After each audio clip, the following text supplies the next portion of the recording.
to the family of Jaramogi Oginga Odinga, and to all protocols observed, and to all the mourners, good morning. Mine is very brief. I will just read the eulogy of a great man that we are standing here to celebrate today. My name is Honorable Emily Oginga. I'm a sister to the late Honorable Raila Odinga. Thank you. I'll start. Raila Amolo Odinga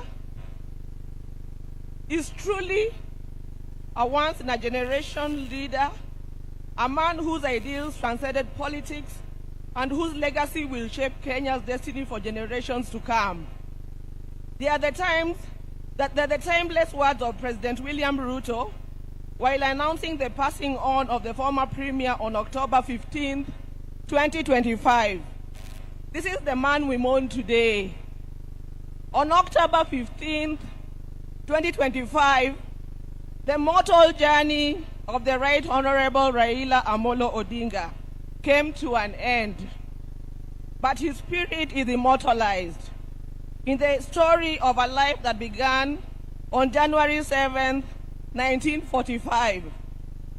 For 80 years, he embodied resilience, boundless optimism, ventured into new frontiers and imagined new horizons, all in steadfast love for country. He was a leader who never wavered in his belief in the good of his people. Raila Odinga lived a life of purpose. He chose to fly high, urged the nation to dare, and challenged Africa to fight for its place in the world that retraced the dreams of the continent's founders. Over the past 3 days, we have witnessed an outpouring of emotions of a nation gripped in grief. Africa has grieved for him. Indeed, the world has grieved for him. A nation and a world struggling with the question, did we really know him? Is fighting to find hope in his enduring legacy. Raila Odinga may not have been there to fight the country's war for independence, but he bows out as an undisputed leader of the national rebirth of the Kenyan nation. He easily became the bridge between our generation and that of his father, the late Jaramogi Oginga Odinga, who fought for our country's independence from colonialism. He learned at the feet of Kenya and Africa's most revered leaders. He witnessed the liberation ideals and struggles of Pan-African heroes, including his father Jaramogi, Jomo Kenyatta, Julius Nyerere, Kwame Nkrumah,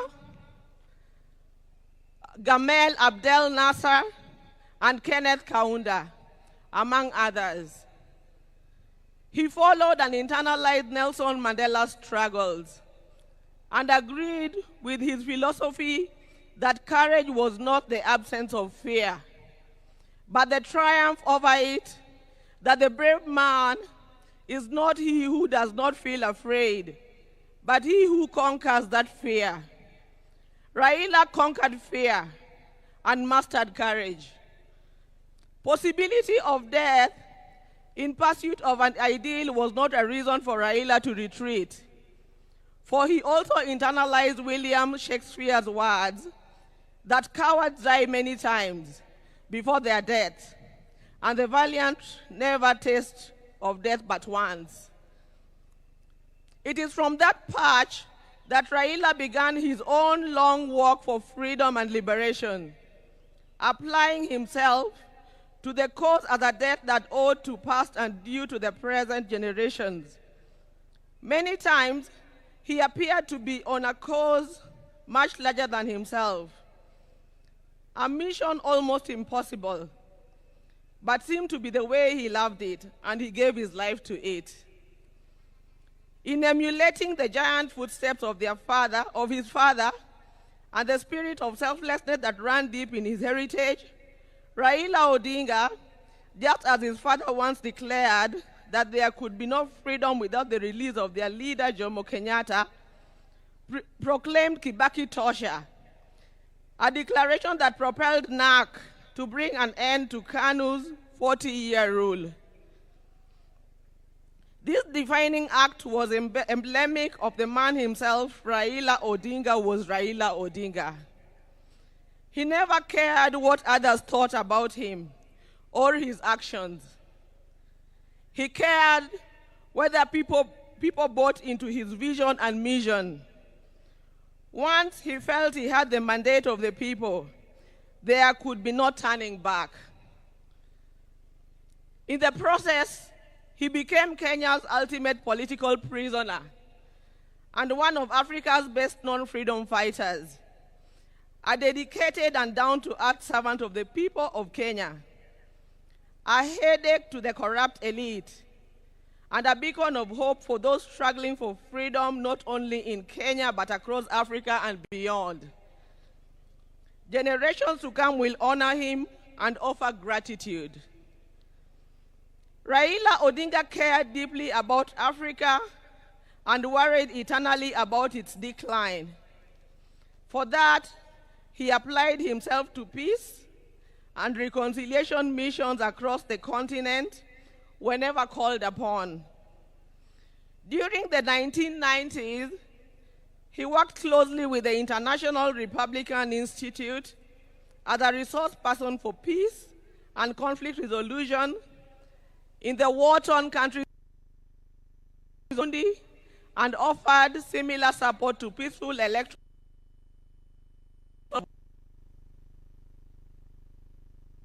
The forces and issues behind him. The highest executive position he ever rose to was that of the Prime Minister of the Republic of Kenya. Following the signing of a National Accord and Reconciliation Act of 2008, which created the office to facilitate power sharing after the controversial 2007 elections. Earlier, he had served as a member of Parliament for Lang'ata constituency within the city of Nairobi from 1992. However, the hallmark of Raila's life and career was not in executive mansions and offices. It was in the struggle for freedom and democracy in Kenya and across Africa. Many times telling the continent's dictators to set their people free. It earned him outright enemies, cynical friends, and admirers in Africa and beyond. It is this record that saw him appointed as Special Peace Envoy of the African Union in February 2011. Following the post-election crisis in Côte d'Ivoire, he juggled politics, entrepreneurship, and scholarship with ease. Besides his career in politics, Mr. Odinga is also a successful businessman and entrepreneur, having founded the flagship family business, the East African Spectra, a manufacturer of gas cylinders for Kenya and the East African region. Subsequently, he founded Spectra International. Before that, he had taught at the University of Nairobi's Department of Mechanical Engineering between 1970 and 1974, and served at the Kenya Bureau of Standards, which he was instrumental in establishing. Even as he pursued all other careers, Raila understood that social, political, and economic changes in a country come through politics, and that although all politics is local, politics is also substantially international. So, even as he appeared to be rabble-rousing in the trenches of Kibra and Kondele, he understood that an hour comes when he needed to dust himself off and sit in boardrooms or take a plane to global capitals to negotiate politics and policies. He did that effortlessly, moving from dusty Kamkuji grounds to a meeting in diplomatic circuits of the country within an hour. It was normal for Raila to be tear-gassed, water-hosed, and even shot at, only for him to show up at the boardroom for meetings with his tormentors as if torture at the field did not happen. He understood the place of man-to-man negotiations in the quest to influence policy and power. Raila disagreed fundamentally with many politicians about the state of the Kenyan nation and how to transform it, but those disagreements never stopped him from sitting down with those he disagreed with or sympathizing with the views of fellow politicians. Raila believed in political parties as vehicles for advancing democracy and good governance. It is upon this belief that he was a founder member of the Forum for the Restoration of Democracy, that is Kenya, in 1991, the National Democratic Party in 1996, the Liberal Democratic Party in 1997, and in 2005, his present political vehicle, the Orange Democratic Party of Kenya.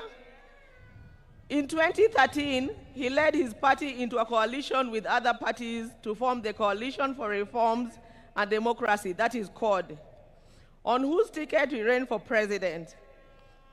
He challenged the election results at the Supreme Court, which ruled in favor of his opponents. He accepted the verdict and took up the leadership of the opposition. He contested the 2017 presidential election on the ticket of the National Super Alliance, that is NASA, which election ended up being nullified by the Supreme Court, but he stayed out of the subsequent contest. Mr. Odinga was once again picked by his coalition, Azimio la Umoja One Kenya Coalition Party, for the presidency in 2022, whose results were confirmed against him by the Supreme Court. He accepted the verdict and has led the opposition coalition. Raila's early life prepared him to be a consummate African and citizen of the world, with early education in Kisumu and Siaya before leaving for Germany, where he began his high school education at the Herder Institute in Leipzig.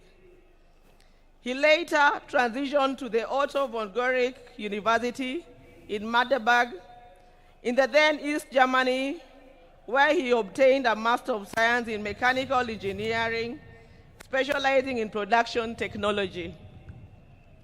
In February 2024, Raila visited and extensively toured the two institutions, reliving his days there and recalling that when he arrived in Otto von Guericke, there were not more than 5 black students in the whole college. As a leader, Raila believed in exercise duty, selflessness, sacrifice, collective leadership, humility, honesty, discipline, and hard work. Other than Kenya, Raila's other great love was Africa. He celebrated the continent's potential and mourned its poverty. He mourned the death of leadership on the continent and felt the pain of its people being left behind by less endowed regions of the world because of failure of leadership. Indeed, the last major political project Raila quietly embarked on days before his death was a third biography dedicated purely to Pan-Africanism and what needs to be done to take the continent forward. In October 2018, Raila was appointed as the African Union High Representative for Infrastructure Development in Africa. He moved into the position with the swiftness and certainty of fish in water. He named the continental highway network corridors, railways, and airports as if they were here in Kenya. He was at ease with Africa's trade deficit figures in comparison to other parts of the world. In politics, Raila communicated the importance of reconciliation, forgiveness, and putting country over self. He forgave his jailers and worked with them to move the country forward. He emphasized that building a progressive country demanded that leaders rise above anger and the desire for revenge. He also believed strongly that the preservation of a nation requires the triumph of pragmatism over ideology. That when the nation is under extreme threat, leaders must embrace extreme compromise. He believed power was not an end, but a means to an end, and it should be used towards the desired end. He believed power should be used to ensure the existence of the nation, not the demise of the nation. He wanted power to be used to ensure progress, prosperity, and peace of any among nations, and not for any causes that would yield contrary outcomes. We will cherish Raila in the heart of our nation, and I believe in the heart of many African nations. Thank you. Long live Raila.